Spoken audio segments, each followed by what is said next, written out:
So we are now recording, and it is now 11, so we are going to start broadcasting. Perfect. Well, first off, good afternoon, everyone. Hopefully we have a number of people that are joining. Guy, do we have an indication of how many people have joined at this point?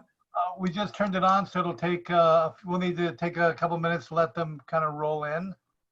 Okay, so let's take a few minutes then, Yeah. and we'll start momentarily.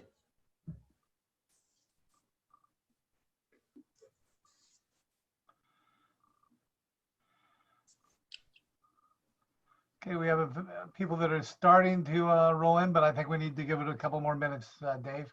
Okay.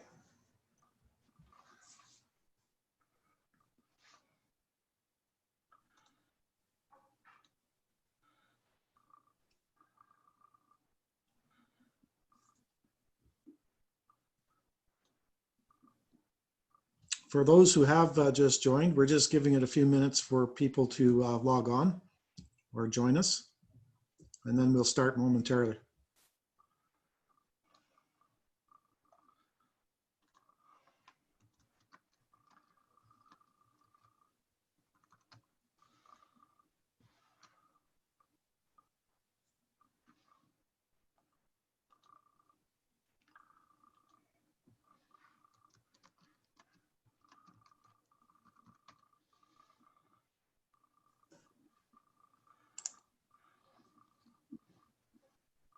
You know, what we might do, Dave, is we might ask people to put where they're from in the chat box. And yes, for those who have joined us, if you bring up chat and just type in, who you are and where you're from, and if you belong to an EV society or an EV group or club, type that in as well. Let us know who you are.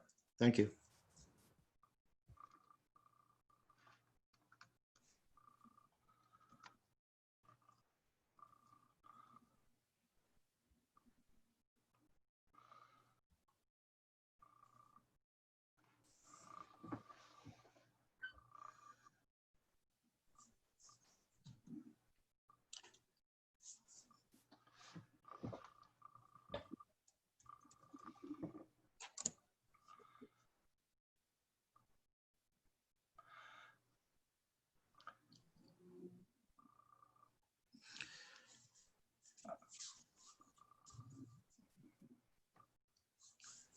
Well, Guy, what do you think? Should we begin? let's wait till 5 after. And again, those who just joined, to go ahead and put them, describe where they're at and what their background with EVs, so we can keep the session targeted toward the audience. Okay, perfect.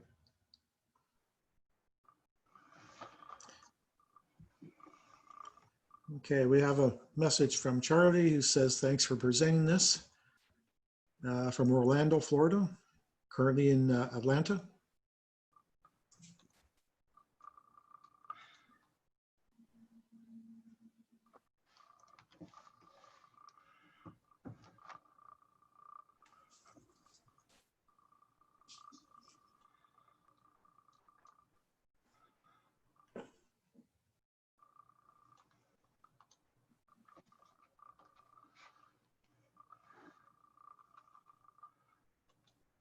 Oh, wait, one more minute, Dave? Yep, that's fine.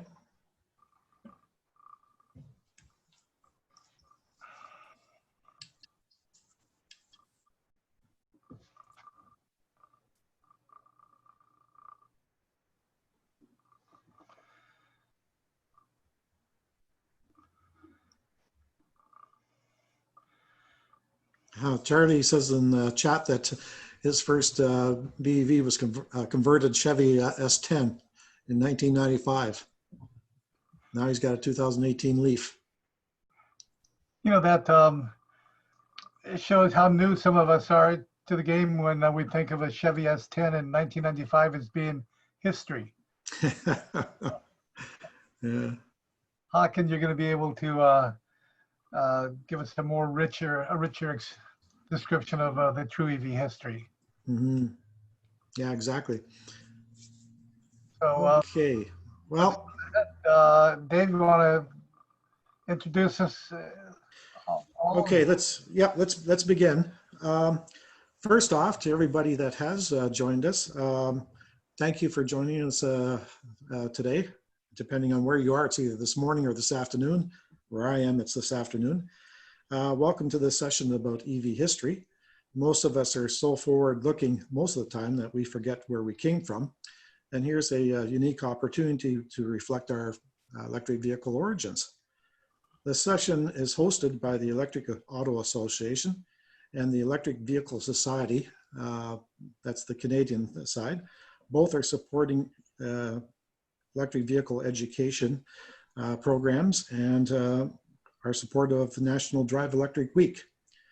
For those who haven't done a lot of these webinars, you can check out driveelectricweek.org for information on more than 100 sessions on topics that relate to choosing an EV, sustainable electric vehicle technologies, electric vehicle basics, charging and road trips, how plug-ins shaped our electric vehicle future, that EVs are for all of us, and what EV incentives exist in your particular area.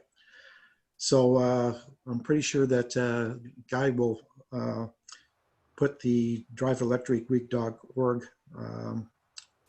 link into chat. So if you haven't seen it before, you can go there and have a look. Before we start, some introductions. My name is David Van Alstyne. I'm the Secretary Treasurer of the Electric Vehicle Society, and I'm on the call from Ontario, Canada, as a co-host. We have Guy Hall of the Electric Auto Association. Our speaker is Haakon MacCallum.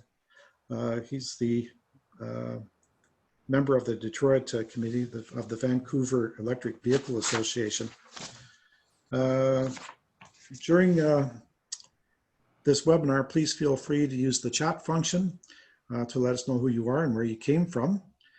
Questions can be posted in the Q&A, and we're going to monitor the Q&A to make sure that we don't miss any. And we'll pass them on to Haakon. I'm sorry, Haakon. I did it again. I apologize for that. If you're having problems, please use the chat to let us know, and we'll try to get you connected or solve the problem, whatever it happens to be. This session is being recorded for later viewing, and links will be sent out in the next week or two. And we hope that you bear with us, because we are learning. It is new technology as far as conducting these Zoom webinars. And we just ask for patience if there are a few little glitches here and there. At this point, I would like to present our guest speaker. Haakon is a member of the Vancouver Electric Vehicle Association, and one of their many members who's looked after Viva's 108-year-old Detroit Electric. It's a vehicle that they typically bring out for functions, and it's a very interesting piece of history. He's going to talk about the Detroit Electric and their efforts over the years to keep it as close to original condition as it's possible. His background is in electronics, but he's always been involved in motorized conveniences, starting early by bolting his first lawnmower engine to a homemade go-kart in grade 9. And I would have liked to have seen that. It must have really went. During his career, he specialized in battery charging in the recreation, marine, and finally, the electric vehicle markets. His first electric car was a 1985 Pontiac Pharaoh conversion, which has since been upgraded to a 2017 Ford Focus Electric. So he's well experienced with the electrification of transportation for sure. Viva, the Victoria Electric Vehicle Association, funds the annual maintenance and operation costs of this historic vehicle, and it's become an ambassador at events, parades, and static displays.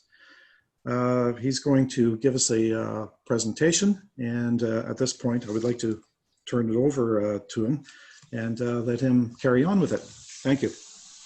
Thank you so much, Dave. Yeah, thank you so much. I'll just begin with the presentation. As Dave said, please put your questions in the chat box, and we'll get to those. And here we go. So as Dave's saying, I'm Haakon MacCallum. I'm a member of the Vancouver Electric Vehicle Association and a member of Viva's Detroit Committee, which is the group of volunteers that looks after, sorry, I was going to turn off my video for a moment. It's a group of volunteers that looks after the repair, restoration, maintenance, transportation, and display of Viva's Detroit.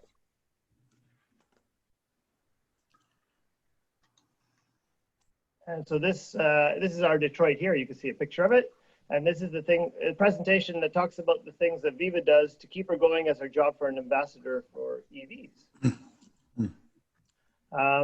Just before I began this presentation, however, I wanted to thank a few people. First, the Antique Electric Vehicle newsletter and its many subscribers. Their information and help is invaluable to the people who own these cars, and we really appreciate the help that we got along the way. A neat factoid I learned from the newsletter's roster is that they are only aware of about 300 existing antique electric vehicles in total, whereas there's something like 50 or 60,000 Model Ts that are still roadworthy today. So these electric vehicles are definitely a rare beast. I also wanted to thank Galen Handy, and it turns out he's a relation of Jameson Handy, and so Jamie, or Jux as he was called at the time, revived the Detroit Electric Manufacturing Company in 1946 for the repair and sale of electric cars, called Electrics back then. The company had been retired in 1941 by Alfred Renz, the last owner that when the company was making cars. Galen has been of a tremendous help to the entire electric vehicle community, including us. And in addition, I wanted to thank the electricvehiclemuseum.org, which is another great resource, in this case for schematics and drawings for our car. And I'd like to thank the site owner and Galen Handy for that resource.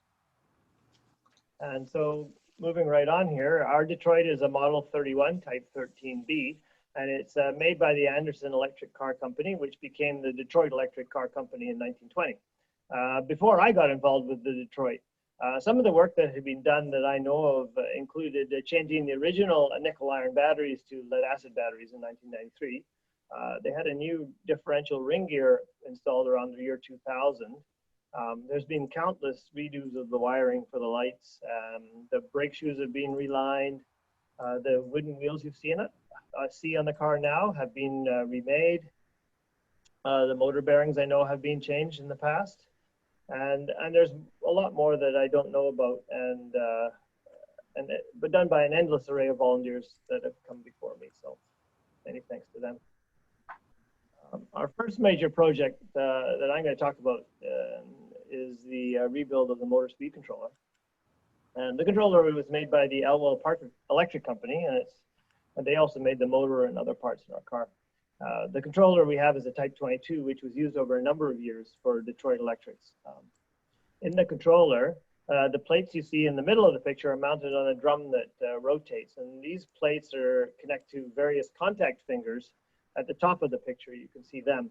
And I'm going to be chatting for a long time before I can explain that. So I have a video and you'll be able to see that go here. So you can see that as the drum rotates, different fingers are connected together, and that changes the way that the windings in the motor are connected together, and thereby that changes the speed.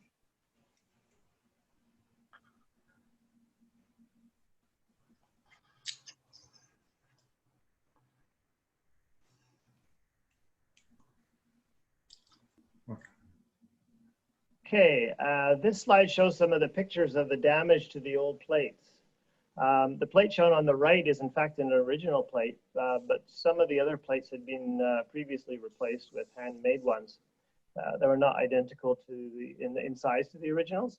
And so the original, it turns out that the replacement plates as well as the originals were equally worn out, so they all needed to be remade. In the picture, you can see the edges of the plates are gone, and there's also pitting on the contact surface, which is quite apparent. previous repair attempts to the controller had only replaced the plates you see. But I learned during this project that once the contact fingers at the top of the picture on the left, once they start to wear, then it actually starts to wear the plates really quickly. So this time we replaced the contact fingers as well. Here you can see some of the worn out fingers on the left. They actually flat spot on the curved surface at the very left-hand side. Thankfully, we were able to purchase new fingers made by another Detroit owner. So this part of the project was actually really easy, and you can see a picture over here. The plates, however, we had to make ourselves, and so here's the procedure. It goes something like this. First, in top left, going across from top left to right, we cut out a blank from a flat sheet of copper, and we clamp that to a piece of pipe, and then with a hammer you bend it around to form part of a tube. And it turns out that all the bashing and bending is good because it work hardens the copper at the same time. Copper is different from materials like steel because copper can't be hardened with heat, and the only method I know for hardening copper is with work hardening. So forming it actually works really well. Here in the middle, you can see top middle. You see the next step is to bash it between a die set because so far the bend isn't perfect. The die set, of course, is homemade as well.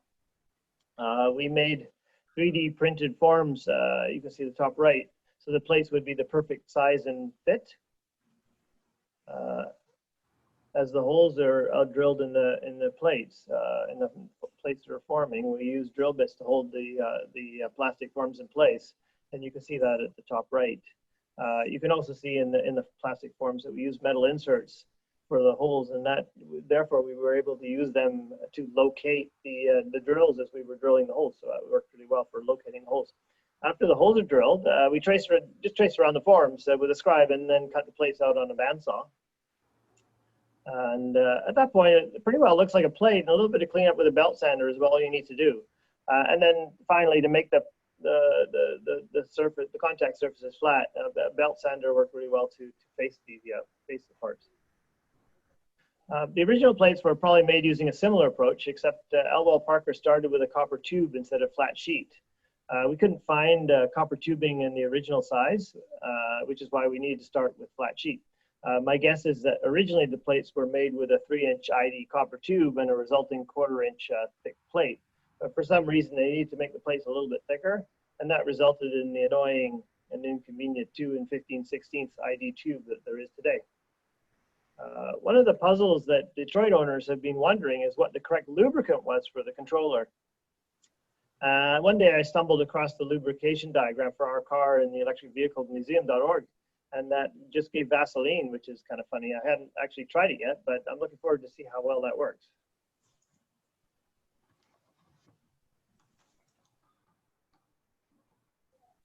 Along the way, the first speed resistor in our car had gone missing. The first speed resistor is used to reduce lurch at startup. Remembering back to our days of physics in school, a theoretical motor at standstill has no resistance or back EMF, and therefore infinite current will flow. Since current is proportional to torque, the resulting high torque manifests itself as a lurch at startup. Since a lurch will not do in such an expensive car, in speed setting 1, a resistor is used to limit the current and therefore smooth that start. So this is the part that does that. The resistor is made by the Elwell Parker company and has a part number of 164KI. It's a pretty common problem that the resistor fails due to the constant hot gold cycles during operation, and I don't think corrosion helps all that much either. This slide shows the original drawing from the electricvehiclemuseum.org website and our new resistor, as well as it being installed in the car. The first problem in reproducing the new resistor was identifying the resistive element. And we were actually lucky because we were able to borrow the remains of a resistor from another Detroit owner. And you can see those remains on the left on the picture. The measured resistance of the old element didn't match any known resistance material like nichrome or Inconel. So we sent a sample to a lab in Portland to be analyzed. And that's actually shown in the middle table here. And as it turns out, it's actually a really good match to a welding rod called nylofiller CF36, and its chemical composition is shown on the right-hand table. The reason the resistance of the old parts doesn't match that of the new parts is because the same hot-cold cycles that cause the metal to become brittle also increases its resistance, and that's presumably from the little microcracks in the metal that form. The filler rod comes in 36-inch lengths, so we had to take the lengths together. And so then after you've made a piece that's about 11 feet long, it turns out that's what you need, we annealed the pieces by heating them to red hot with a couple of car batteries wired in series at 24 volts. And the annealing process softens the metal to make it more workable, and also changes it from the silver color when you first buy it to the characteristic black that Detroit owners see in their cars. So after you've annealed it, you have a long length of relatively soft resistance wire, and the next step is to wind it into around a pipe to give you a coil, like you can see in the picture here. And then finally, you take that coil and you slip it over a metal pipe that's wrapped in a high temperature insulator. And of course, the original insulator was made of asbestos, which we couldn't use. So we substituted a fabric made from woven lava rock. And the lava rock is actually easy to get as an exhaust wrap, and it doesn't cost very much either, which is really nice. The coil is held in place with a steel wire, and you can see exactly what it will look like 100 years ago in the picture on the right.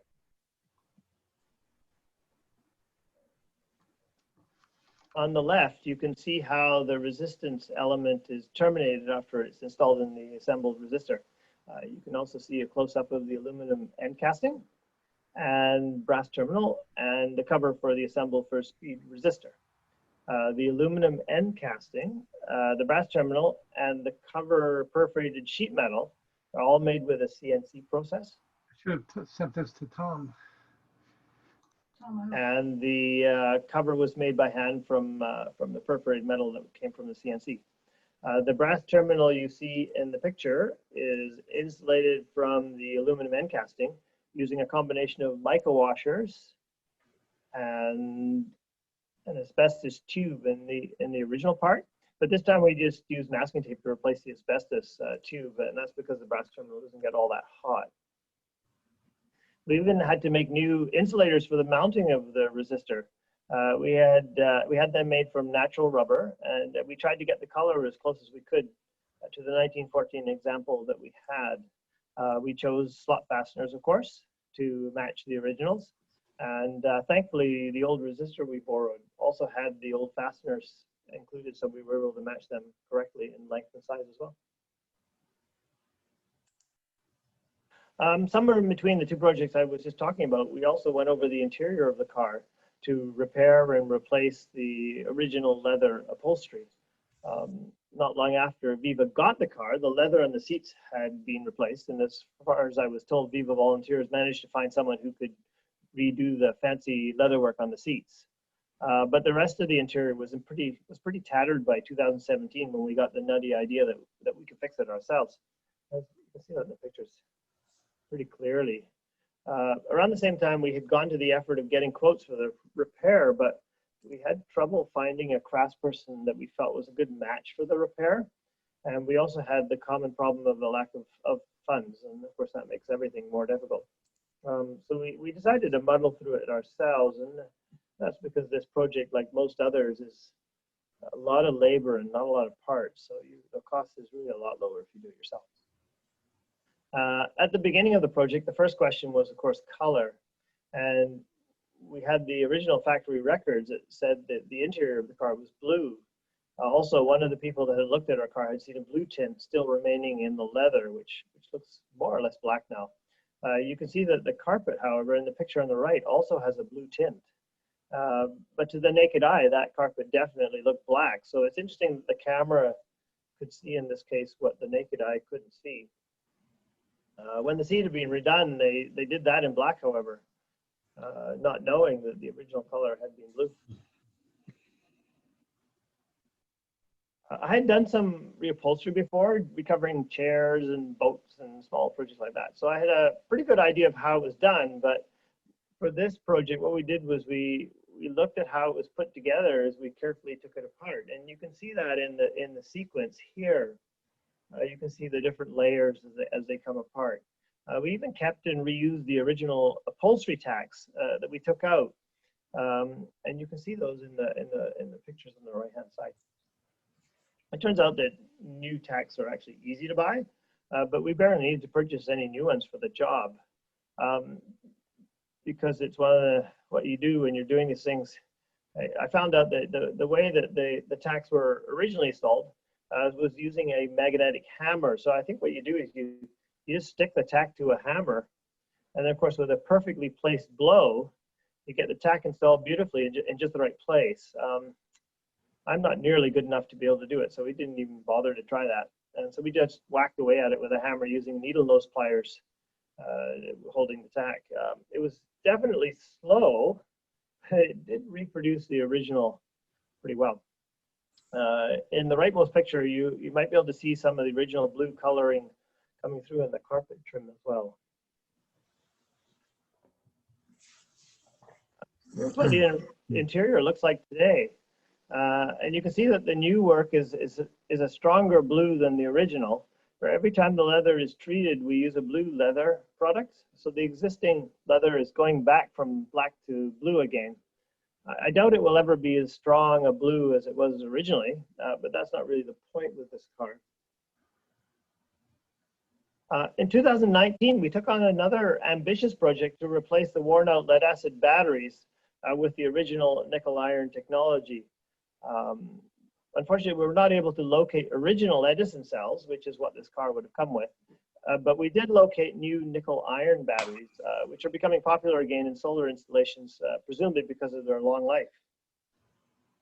Here you can see before and after pictures of the batteries in our car, and the before pictures were taken in 1993. You can see that the original batteries had been messed around with over the years, since their arrangement no longer looked like it was supposed to as well. I also think the wooden battery containing trays have been remade at some point, since they don't look like they're supposed to either, though they're close.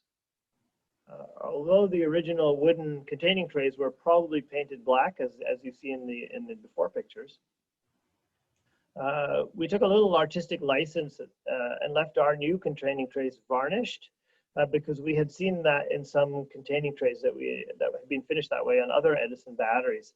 And we expect the wood to darken over time, and we're actually starting to see that already. So they should darken to a rich, dark brown in a decade or three. And I suspect that everyone might be starting to see that with the passage of time, everything seems to fade to black and white. And Viva's car has been a really good example of that happening. As I was saying, nickel iron batteries are actually easy to find these days. We used Alibaba, but they're on eBay as well. And ours arrived in good order about 2 months after we ordered them. And the cost was about $40 per cell. And our car originally had 64 cells. So, and then you have to add on all the shipping, customs, and miscellaneous fees that you get nailed with when you import them. The original cells had phenolic adapters to increase the size of the suspension bosses on the side of the cells to 13/16 of an inch. You can see the original battery on the left and the adapters that I'm talking about there. Because the new cells don't have anything on their sides, we had to recreate those bosses. So to do that, we started by friction welding polypropylene rod to the sides of the batteries, and then we cut that off to create the suspension bosses. And you can see that happening in the second picture from the left at the top. And that's actually me standing over the battery that's in a jig. And I'm using an electric drill to spin the polypropylene rod against the side of the cell. What happens then is it causes a little bit of the plastic to melt at the interface. And then when you stop the rod, the plastic will re-solidify and the rod is welded to the side of the cell. And you can see that being cut to give the final suspension boss on the side of the new cells. As an aside, you'll notice I'm calling them cells, and the word battery is thought to come from a battery of cells, in the same way that one has a battery of guns, for example. The individual cells are installed in what you what was called a containing tray at the time, and you see a completed 4-cell tray at the bottom of right of the slide. The tray itself is made from maple, and which is the wood specified on the original drawings. In the top right, the interconnects between the cells are made from 3/16 solid copper rod, just like the originals, and also like the originals, the terminals are swaged onto the rod. In layman's terms, swaging just means you whacked it with a hammer. For those of you who don't recognize the word, you can see that the interconnects are silver in color, and that's because we plated them with nickel, and that's also just like the original components.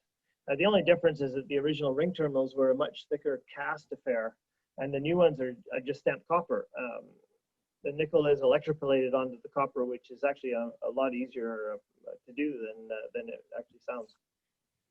The battery manufacturer of our new cells included something that looked like Vaseline to coat the terminals and prevent corrosion. So of course we did that too. And then the handles that you can see in the picture are made with a hammer forming technique, and I'm just going to go into that in the next slide. In all, there are 4 10-cell trays, 1 8-cell, 2 7-cell, 1 4-cell, 2 3-cell, and 2 2-cell trays that we made. Okay, so the handles I was promising to talk about. And again, like so many parts for this car, we had to make the handles ourselves because of a combination of no one seeming to know how to make this kind of thing anymore, or it just costs way too much to do so. In this case, hammer forming or stamping was not something that we were going to be able to find someone to do. So this is how we made the handles.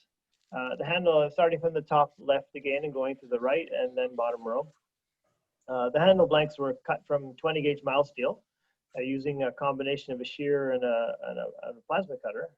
And that's because tin snips are just too wet, too messy a cut. I don't think the plasma cutter was essential, but if you've never used one, they are great fun, and I suggest you use one whenever you get a chance to snip up things, pieces of metal.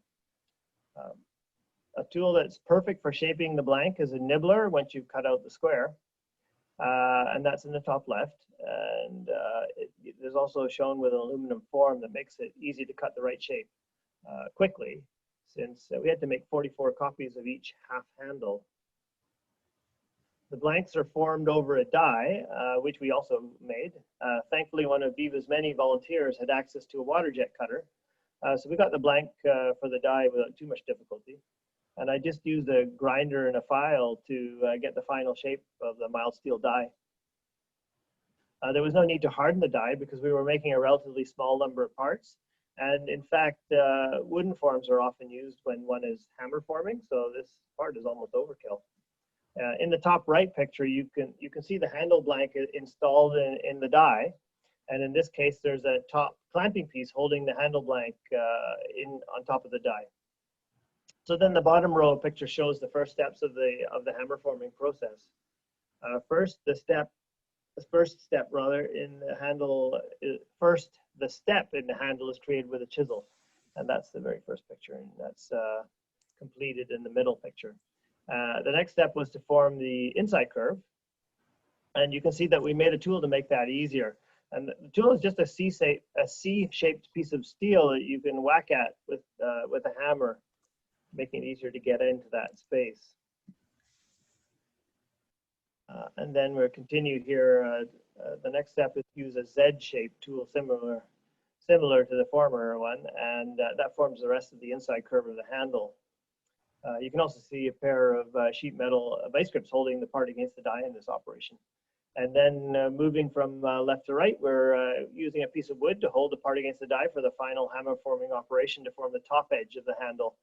And you can see that at the top right. The middle row of pictures shows the finished half handle, and a little bit of cleanup on a belt sander is all that they need. The two halves are joined with a MIG welder, though I don't have any pictures of that. But after that, you use the belt sander to clean up the sins you made during the welding process. And of course, the final coat of white paint to match the original, and the handles are all done. After the cells are in their containing trays, we had to check and clean up the existing wiring in the car. There were quite a few places that showed leakage to chassis, and most of the ends were cut too short or too worn out to reuse. So we had to crimp new wire onto all the existing ends, and then of course new terminals onto all the ends we just made. Thankfully, most of the rest of the wiring for the batteries, motor, and controller was in really good shape. And it was the other things like the lights and the bell that showed the faults. To finish the job, we made interconnects for the trays and installed some fuses, and then of course went for a test drive. After the first test drive, we used a thermal camera to check for issues, and we identified and tightened one stray loose connection that turned out to be overheating, and that was all we found. Since then, it's been working really well. We estimate the range is 10 or 20 kilometers with the 60 ampere hour cells that we used. And so I'm going to get you to compare that to the 60 or to 100 mile typical range with the original 150 ampere hour Edison cells, which is what you got when it was new. My range estimate is not all that accurate, I suspect, and the problem is that it depends on what you call discharge with the nickel iron cells, because you can run them to dead flat with no problem. So it kind of becomes a bit unclear as to what the true range will be until we actually go for a test drive and see what it turns out to be. If anyone else is considering going to nickel iron batteries, you can easily get larger new nickel iron batteries. But the problem is that the new cells seem to be about 50% worse than the original Edison batteries in terms of energy to weight and energy to volume. So getting them to fit is probably going to be an issue. Luckily for Viva, we have a minimum driving policy. So we only need enough range to go from a trailer to the display location. And therefore we chose the cells that most closely match the original Edison cells in dimensions and appearance. So when we were done, our car now looks basically as it did when it left the factory. So I was talking about the faults in the wiring, and then one of the faults where there was leakage of chassis was in the signal bell. And it said that Anderson used a bell instead of a horn because he didn't want his sophisticated Detroit electrics to sound like the low-class ICE cars of the day. The bell is made by a company called Edwards, and they still make signaling bells today. Most of us likely went to school, for example, in a building equipped with Edwards fire bells. I did. The one made for Detroit's is a special 40-volt version, whereas the 120-volt version is the standard one. Turns out that go ahead, yeah. Question that's coming from Charlie. I was asking what kind of insulation is on the wires? It will be a fabric insulation. I suspect it's some kind of cotton, dipped in some kind of a varnishy type stuff. I'm not an expert on original vehicle wiring, but I believe that's what it is. Thanks, Charlie, for your question. Let's see. Turns out the leakage of chassis for the bell was caused by the old rubber insulators failing, probably just due to contamination or just chemical degradation. Thankfully, the shoulder washers that we made during the repair of the first speed resistor were the same as the ones used for the bell. And the rubber washer was a good match to a bushing for a faucet, a modern faucet. So we just tootled over to our local home improvement store to get them. And the picture on the left shows the old parts at the top and the new parts at the bottom. When we took the top off the bell to look inside, we found that the carb brushes were also worn out. And the one that's separate in the picture in the top right-hand side was in fact loose in its holder, and it just fell out after we took the mechanism apart. But it turns out that replacement 10mm carbon electrodes, which I think they're used for welding, you can see them in the bottom middle.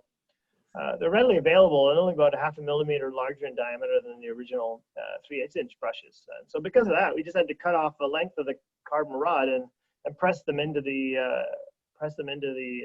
old holders using the vise you can see in the top middle. After it was back together, we just used a file to face the new brushes and get the contact surfaces aligned, and that was all that was required. In the picture on the lower right, you can see an adjustment screw on the right-hand side, and by adjusting that screw, you adjust the gap of the carbon brushes, and that adjusts the ring frequency. And so we set that to a moderately urgent tone, and after that, a fresh coat of paint, and you can see the bell is ready to go. A random project we also did along the way was to restore the car to having 4 hubcaps. Sharp eyes might have noticed that the picture on the left-hand side, it only has 2 hubcaps in the front. And that's the way it's been for as long as I've known the car. And so to fix that, we turned and welded on threaded adapter rings onto the rear hubs to restore the missing threads. And you can see that in the bottom middle picture. We also had to make a 4th hubcap since we only had 3 of them. And we made that on a lathe ourselves, but the nameplate you see, we sent to China for manufacture using a CNC process. However, we did the nickel plating again and the painting of the nameplate ourselves. For fun, we also made a new wheel puller because we didn't have that anymore. And that was because now the threads on the wheels have been restored, so we could actually use a wheel puller. And the wheels are installed on a tapered axle and are a challenge to remove without a puller. So we were very happy to get that back. This picture is a little special because it shows what I believe is the day that Viva first got our Detroit. As far as I can tell, this shows the car being pulled out of the storage warehouse for the old BC Transportation Museum, which is where our car came from. The picture also shows how we get our Detroit from place to place. We sometimes use a flatbed towing service, but mostly it's one of Viva's many volunteers putting in time to get the Detroit where she needs to be. And nowadays we usually use a U-Haul truck and trailer to move her around, but we're just waiting for the day that the stars and a Viva volunteer with a capable EV align to help us move the Detroit with electricity rather than gasoline. And that wraps up this presentation, but sometimes people have a few questions, so I'll be happy to take them should anyone have one, but otherwise, thank you very much. Okay, just checking the Q&A. There's no open questions at the moment, but I'm sure there's some out there. At this point, if you would like to ask a question directly, we can either do it through the Q&A or I can turn your mic on so that you can ask directly. Okay, we have. Okay, Anne Blankenship has asked, what's the difference between the Baker and the Detroit? Back in the days of, well, around the turn of the last century, there were actually many automotive manufacturers. Many of them that you know of, for example, as GM, in those days existed as separate companies. For example, you'll probably remember Pontiac and Oldsmobile and Chevrolet and GMC, and GMC trucks. They were all separate companies. And over the years, Cadillac, I forgot them, and they all merged together, or what happened was many of the small companies just went out of business. Baker and Anderson, you probably know the Baker from the Jay Leno videos. They're just 2 companies that went out of business along the way. There was about 5 or 6 well-known electric vehicle manufacturers between 1900 and 1920. Thanks for your question. And we have a question from Charlie, which I should have asked first. Sorry, Charlie. Any chance that you have a video of it running down the road? We do. Keep an eye on the Viva website. It's veva.ca. There's a link to the Detroit on that page, on our homepage rather, and keep an eye on that. It's not on the website yet, but we're just in the process of updating that website. So you'll see that video as well as the various projects that I've been talking about in this presentation. You'll see them described in better detail on the website. There will be a bunch of PDFs to download, so you can get really some more details about each of the projects. So all that should be there soon. Okay. And another one from Charlie. How does its noise level compare with an EV from this decade? It's actually funny you say that. You'll remember that I was talking about a ring gear that had been fixed before I got the car. I was told that before that ring gear was replaced, the car was absolutely silent, so it would just be tire noise. Think of it as today's Nissan Leaf or any other electric car, and take away the high-pitched whine that you often hear, because of course our car didn't do that. And so it was just pure tire noise and road noise and wind noise that you heard, and nothing else at all. It was absolutely silent, apparently. Okay. Well, that kind of brings up a question about the modern EVs that I have. I've heard that electric vehicles, the manufacturers actually have to add noise in order to save pedestrians. Is that your understanding too? Yes, absolutely. And it's been made mandatory in Europe now, I believe. Not only is a noisemaker required, it's quite a loud noisemaker. I believe it's 50 dBs or something like that, which is actually very loud. And as I understand it, in Europe, they're actually requiring retrofit on all old EVs as well. So of course, this car is going to be much quieter than new EVs you'll see shortly. Right. One thing I didn't see in your presentation, where you talk about the tires and the wheel puller, the composition of the tires right now. In your picture, you've got white walls. Yeah. What can you tell us about the tires? Sure, absolutely. The wheels are wood, and have always been wood, as you see in the pictures. The tires now are pneumatic, but when the car was new, it was actually a solid rubber tire. And the reason for that was that the pneumatic tire that we know today was like the gasoline engine. It was a horrible product 100 years ago. And so they were always going flat, and they wore out very quickly. So therefore, what they did was, of course, they made a car with solid rubber wheels, and ours actually came with those solid rubber wheels. They've since been replaced with the pneumatic wheels that you see today. Right. Yes. For those of you who don't know, actually, you may remember or have seen an old car with what looks like a donut on the running board on the side, and that, of course, is the replacement tire. But what's different, what I never understood was, why was there a donut there and not a wheel? And that's because looking at the picture that you see on your screen here, just inside the tire itself, you'll see nuts with clips and just a very thin metal rim, and then the wood inside that. So what happens is you take off the nuts, and then the donut that is the tire and just the rim come off, leaving all the wood on the car, and that's how that wheel comes apart. When you take the wheel off to replace a flat tire, you don't take the wood off the car, you just take the rubber part and a metal rim off. And that's why you get the donut on the side of the car. Of course, with solid rubber tires, you didn't need to replace anything because there was nothing to go flat. Yeah, I'm suspecting that the original rubber tires were replaced probably not that long after the car was made. The original rubber would have hardened and split over time because this car was a daily driver for decades. So I suspect the new tires were required not long, well, what we would call not long afterwards, given that it's 108 years old now. Right. Well, we have another question from Anne. She says, these days EVs are marketed to address climate mitigation. How was the Detroit marketed, and to whom?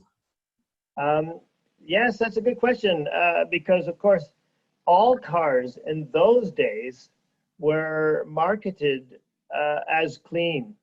Even a horrible, smelly gasoline car in those days was comparatively clean, because the comparison was the mode of choice that preceded cars, and that was the horse. And horses are relatively easy to feed or fuel, if you like, because it takes grass, and that's relatively inexpensive. But unfortunately, they don't do a very good job with getting rid of the grass, so it comes out again. And so you'll hear a little bit more about that tomorrow. I believe I've got a slide or two on that. But the horses were, they made an incredible amount of manure, which nearly buried New York in the early days. So cars themselves were considered a clean alternative. Interestingly, in the days of our car, I do not believe it was marketed as a clean alternative to the gasoline car.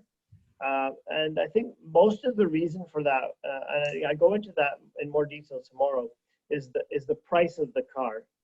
Because our car was so very expensive, it only would be the rich that was buying it. And so the target market was in fact ladies, because of course ladies didn't want to deal with the mess, let's not call it the mess, the inconvenience of a gasoline car that was such a poor product 100 years ago. You'll also remember, of course, that before 1912, there was no starter motor, so you had the handle crank on the front.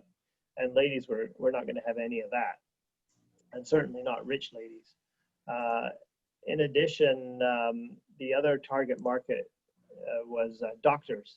And doctors in those days were the equivalent of what we call an ambulance today. And so they made house calls. And so the reason they want an electric car is simply because a gasoline car of the day, you couldn't rely on it to start. Starting it was a big process, and it didn't always happen. Those of you who are getting a little longer in the tooth like I am will remember cars from the 60s and 70s.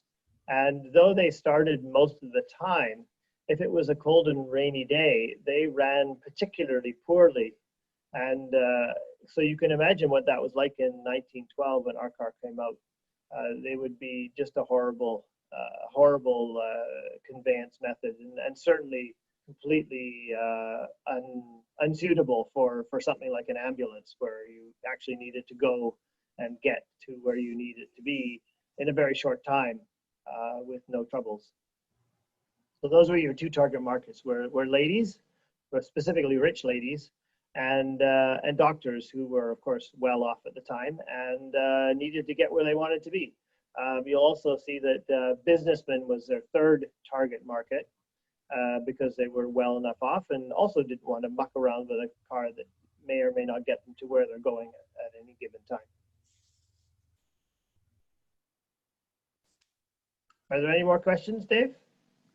I don't see any more questions in the Q&A.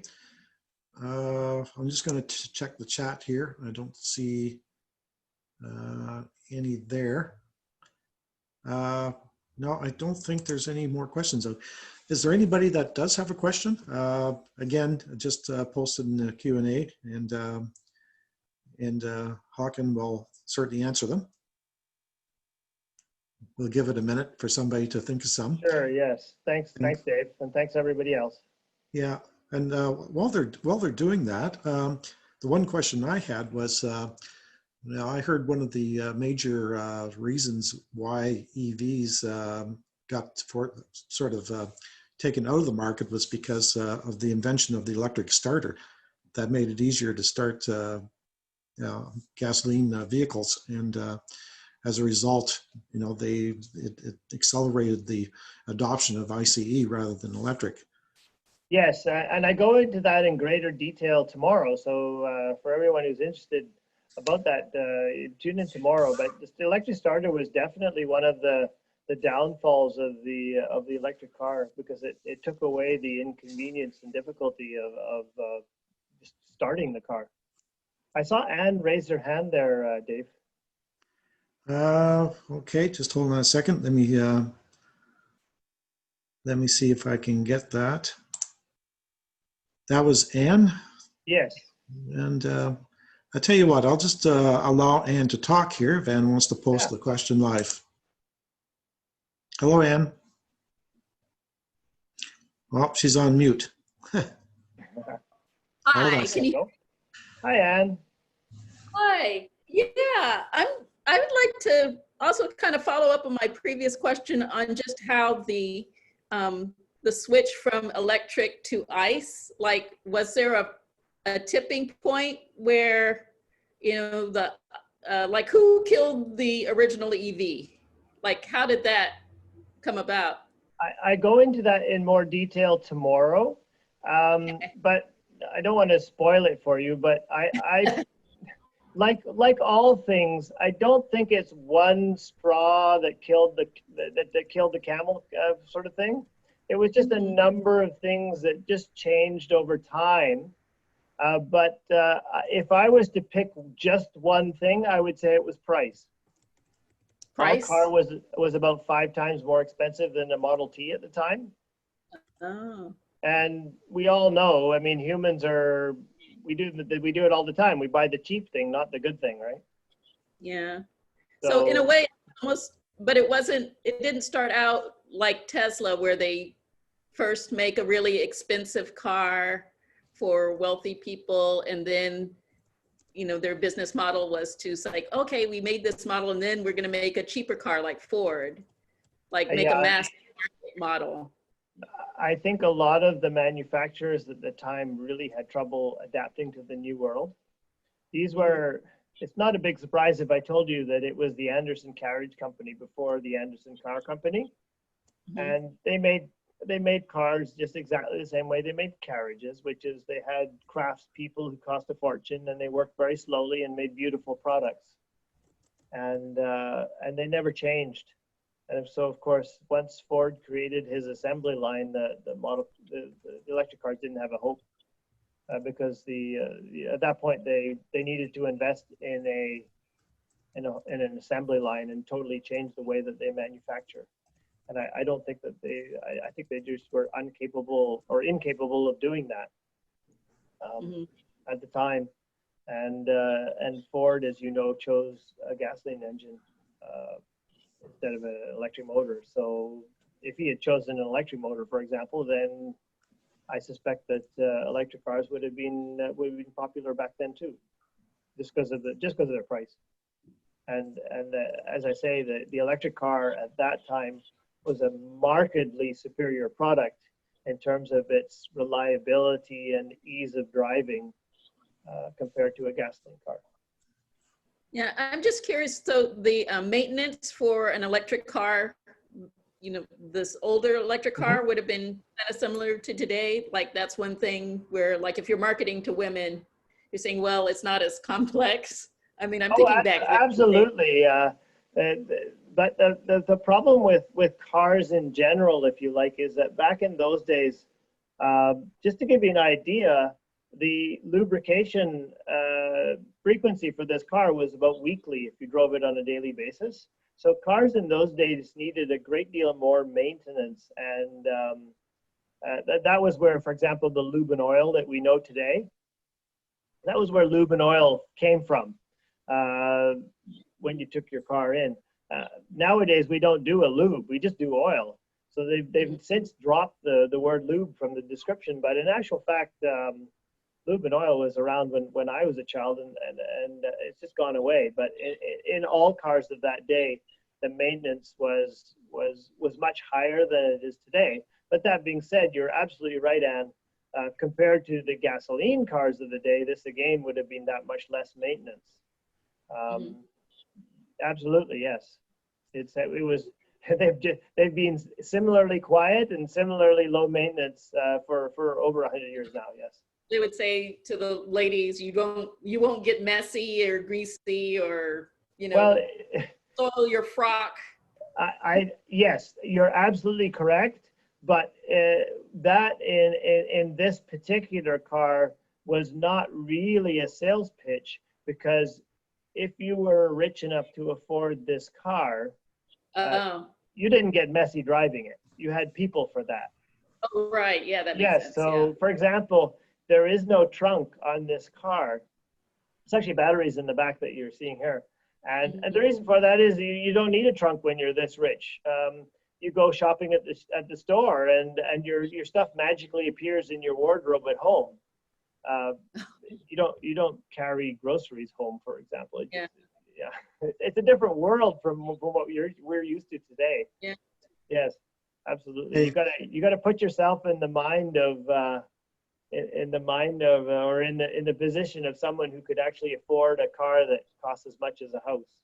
Okay, and we're going to have to go on to some other questions, because we do have some other questions now. So I'm going to mute you at the moment. And first one that we have Let's see. Question from Charlie, going back a little ways. What kind of insulation is on the wires? Did we answer that one? Yes, we did, Dave. As I Okay. said, I believe it's a combination of cotton or something. It might actually be what's the other one, linen, and then that would be impregnated with some kind of a varnishy resin stuff, which is probably Okay. very similar to what we would know as varnish today. Okay, just making sure we didn't lose track. Good. Another one from Charlie was range. What was the Yeah. range of the vehicle? Yeah, I did talk about that, but I'll be happy to chat some more about it. When this car was new, it was advertised as about 80 to 100 miles of range. And that was with the Edison batteries that it came with, which were the nickel iron batteries made by, you guessed it, Thomas Edison. Since then, we've put in batteries that are, although they're the similar size to the Edison battery, they do not have the similar capacity to the Edison battery. So I'm guessing it's between 10 and 20 kilometers range today as she sits. That being said, 10 to 20 kilometers at 10 to 12 miles an hour is a long way, you know, and several hours of driving. So I'm not sure that this is a bad thing at the moment. Okay. We had a number of questions, and another one from Jeff Miller. What was the charging infrastructure like in 1912? It was, interestingly enough, the charging infrastructure had the same problems as we have just today. But the difference was that it wasn't the chargers that was rare, it was the electricity that was rare. Electricity was just becoming popular around 1912-ish. So if you like, that was about the time that people were starting to get electricity. So if you were rich, you had electricity. The original chargers where you got those with the car.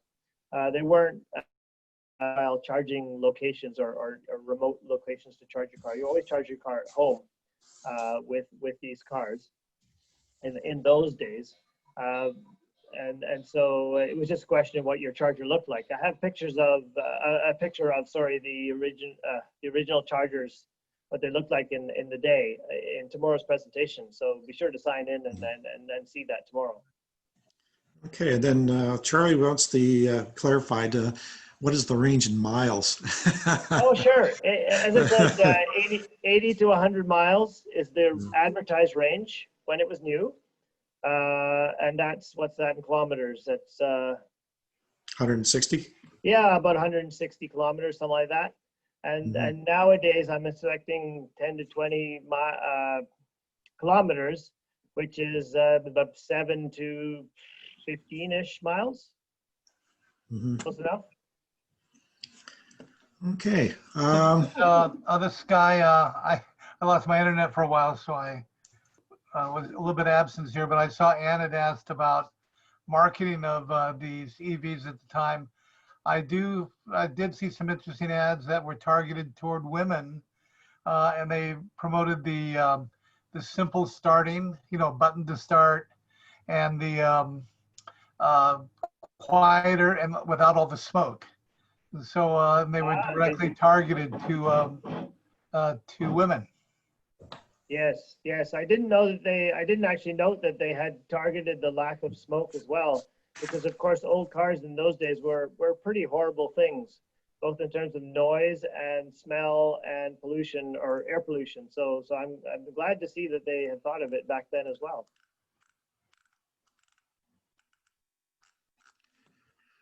Okay. At this point, if there's no more open questions, and I don't see anyone raising their hands, I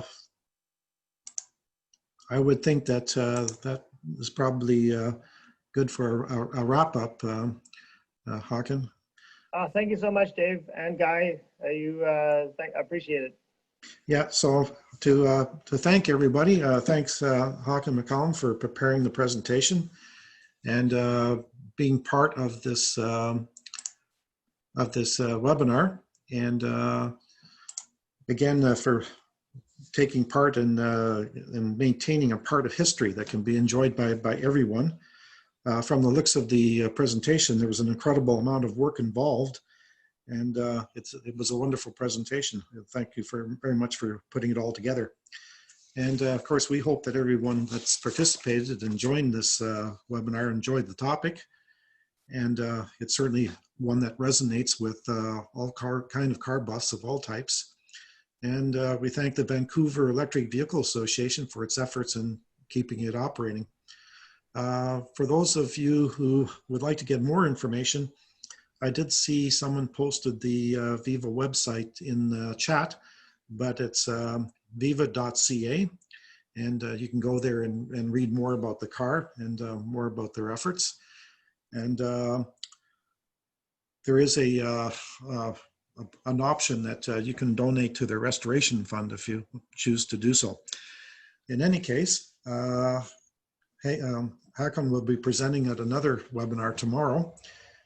This one will go through the history of the car with the before the ICE technology became dominant. He'll talk a little bit about the car's past and the journey that this particular car took in its 108-year-old history to finally end up where it is today. And that can be found on the National Drive Electric Vehicle website, and you should be able to find it out at driveelectricweek.org for information about that webinar and on more than 100 other sessions on topics that relate to, again, choosing EVs, sustainable EV technology, EV basics, charging and road trips, how plug-ins shaped our EV future, EVs that are for everyone, and the EV incentives that are out there. And with that, I think that we're about to close, unless Guy would like to say a few words as well. I don't see Guy. Okay, so that more or less wraps this one up. And again, thank everybody for attending. Thank you, everyone. Thank you, Dave. You're welcome.